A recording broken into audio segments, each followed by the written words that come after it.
So here it is the second lecture for Android, and here we are going to discuss about history of Android in very interactive manner as we have discussed earlier. तो जो हम history of Android की अगर बात करें कि Android जो आज है वो कैसे बना, तो जो एंड्रॉइड इनकॉर्पोरेशन है वो पालो अल्टो कैलिफोर्निया इन 2003 बाय जो उनके कोलैबोरेटर्स थे Andy Rubin, Rich Miner, Nick Sears and Chris White, इन द्वारा डेवलप किया गया था। ओरिजिनल आइडिया इनका था और ये जो डेवलप किया गया था पालो अल्टो कैलिफोर्निया में इसका फाउंडेशन हुआ था, राइट। तो जो मेन इसके पीछे थे, जो मेन डेवलपर थे Andy Rubin, basically Andy Rubin का ही आइडिया था, और उनके जो कोलैबोरेटर थे Rich Miner, Nick Sears and Chris White, इन्होंने मिलकर इसको पालो अल्टो में 2003 अक्टूबर में फाउंड किया। उसके बाद Rubin described the Android project as having tremendous potential in developing smarter mobile devices that are more aware of its owner's location and preferences। तो जो अर्लियर टाइम था, जो मेन पिच थी फंडिंग लेने के लिए, उसमें ये बताया गया था कि जो एंड्रॉइड मोबाइल है basically it should be like smarter mobile device होने वाली है, जिसमें ओनर की लोकेशंस, उसके जो प्रेफरेंसेस है उनको प्रायोरिटी दी जाएगी।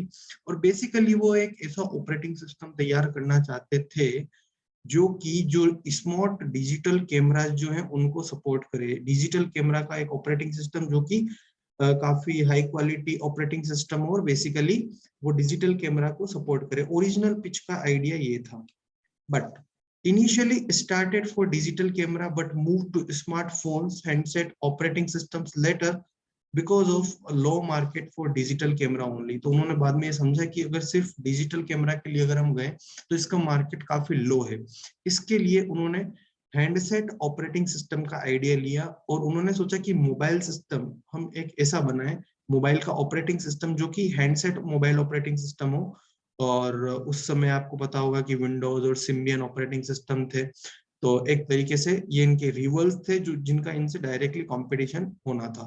तो ओरिजिनल आइडिया था कि स्मार्ट डिजिटल कैमरास होंगे, उनका ऑपरेटिंग सिस्टम होगा, but later they have diverted and they have focused on handset operating system.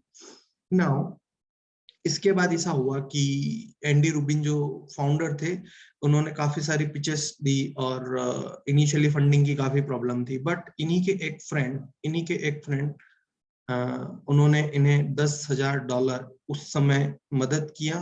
उन्होंने इसमें कोई भी कंपनी का शेयर, इक्विटी शेयर नहीं लिया, वो सिर्फ मदद इसलिए करना चाहते थे कि उनको लगता है कि इस थिंग में ये जो चीज है इसमें दम है, बस उसी के बेसिस पे उन्होंने फंडिंग करवाई और बाद में एक डिस्क्लोज्ड फंडिंग भी करवाई गूगल से, ठीक है। तो इन 17th August 2005 Google acquired Android Incorporation. Since then it is the subsidiary of Google Incorporation.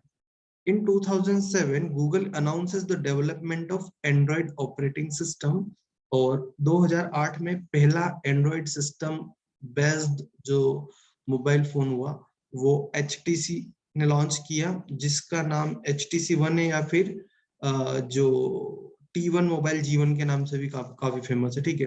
तो 2008 में आपको पता होगा नोकिया और ब्लैकबेरी ने टच बेस्ड स्मार्टफोन अनाउंस कर दिए थे और जो सबसे बड़ा राइवल था आईफोन 3G। तो एंड्रॉइड का focus eventually switch to just touch screen phones की। टच स्क्रीन फोन्स के लिए हमको ये एंड्रॉइड ऑपरेटिंग सिस्टम बनाना है, लेकिन इससे पहले semi touch screen like keypad भी होता था और वो भी होता था और उस पर उन्होंने इसको किया, लेकिन उन्होंने बाद में डाइवर्ट किया और just touch screen phone on the basis of Nokia, blackberry and iPhone 3G जो कि इनका राइवल थे, उन्होंने उसको समझा और touch screen handset operating system के लिए इन्होंने वो फोन तैयार किया और वो फोन था HTC ड्रीम, जिसको कि T1 मोबाइल जी के नाम से भी जाना जाता है।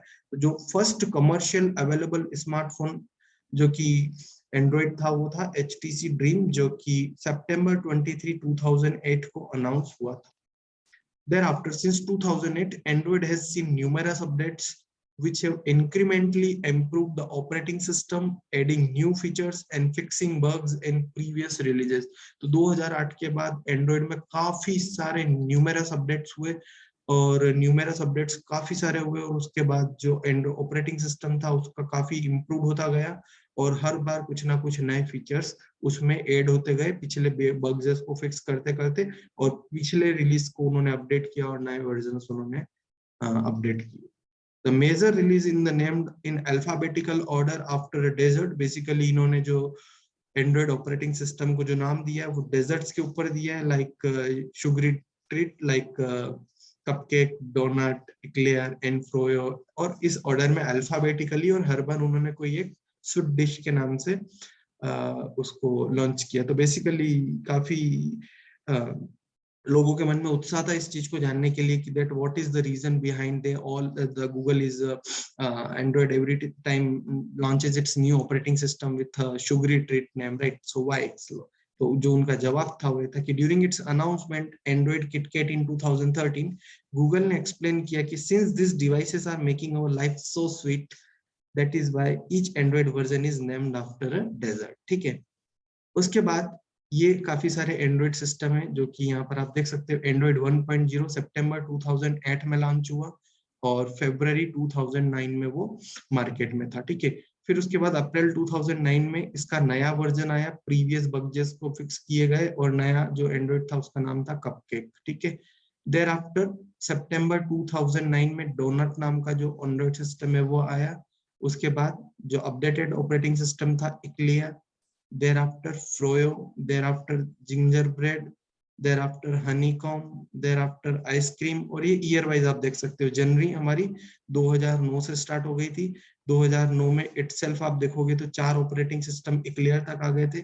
thereafter मई 2010 में नया ऑपरेटिंग सिस्टम फ्रोयो आया। फिर दिसंबर 2010 जिंजरब्रेड नया ऑपरेटिंग सिस्टम आ गया, ठीक है? आप देख सकते हो अप्रोक्सीमेटली 6 महीने में अपडेट आ गया, राइट? उसके बाद फरवरी 2011, इसका मतलब सिर्फ 2 महीने में फिर नया ऑपरेटिंग सिस्टम आ गया हनीकॉम। उसके बाद अगर हम देखेंगे फिर अप्रोक्सीमेटली 6-7 मंथ में नया ऑपरेटिंग सिस्टम आ गया आइसक्रीम। उसके बाद अगर आप यहाँ पर देखोगे तो यहाँ पर अप्रोक्सीमेटली 11 महीने के बाद एक नया जेली बिन करके ऑपरेटिंग सिस्टम आया। उसके बाद अगर आप यहाँ पर देखेंगे अप्रोक्सीमेटली 11-12 महीने बाद किटकैट नाम का एक ऑपरेटिंग सिस्टम आया 2013 में। उसके बाद नवंबर 2014 अप्रोक्सीमेटली 12 महीने बाद नया ऑपरेटिंग सिस्टम लॉलीपॉप लॉन्च हुआ। उसके बाद अक्टूबर 2015 11th मंथ के बाद मार्शमेलो नाम का ऑपरेटिंग सिस्टम प्रीवियस रिलीजेस के बग्स को फिक्स करके उन्होंने नया ऑपरेटिंग सिस्टम लॉन्च किया। उसके बाद अराउंड 10 to 11 मंथ में वापस से नट नाम का ऑपरेटिंग सिस्टम लॉन्च किया। Thereafter Oreo in 2017 August after 12 month. उसके बाद पाई जो कि August 2018 again after 12 months, and thereafter Android in September 2009 approximately after 11 to 12 month, and उसके बाद September 2020 में approximately 12 months के बाद Android 11 लॉन्च हुआ। तो आप देख सकते हो कि इस तरीके से ये जर्नी एंड्रॉयड की रही है। और अगर आप चाहें कि हर एंड्रॉयड वर्जन में क्या क्या सिस्टम्स थे, क्या क्या बग्स हर वर्जन में इनकी रही है और क्या क्या बग्स इनकी हर वर्जन के बाद रिजॉल्व हुई है, उसका एपीआई सिस्टम क्या था, एपीआई का वर्जन क्या था, you can detail learn on android.com और ऑन Geeks for Geeks और on Wikipedia, and there are many resources.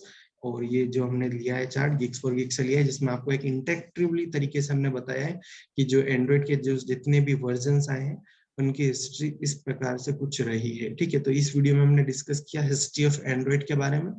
अगला जो हमारा लेक्चर होगा उसमें हम इसी को थोड़ा एक्सपांड करेंगे, एंड्रॉइड का आर्किटेक्चर क्या होता है और वो कैसे वर्क करता है, फ्रेमवर्क्स, टूल्स, इनके बारे में हम डिस्कस करेंगे, ठीक है? तो मुझे लगता है कि इस वीडियो में जो भी मैंने कंटेंट दिया एक नॉलेजफुल कंटेंट है, आप इसको लाइक करें तो आगे भी मैं इस तरीके की वीडियो आपको। Thank you so much, have a nice day, जय हिंद, जय भारत।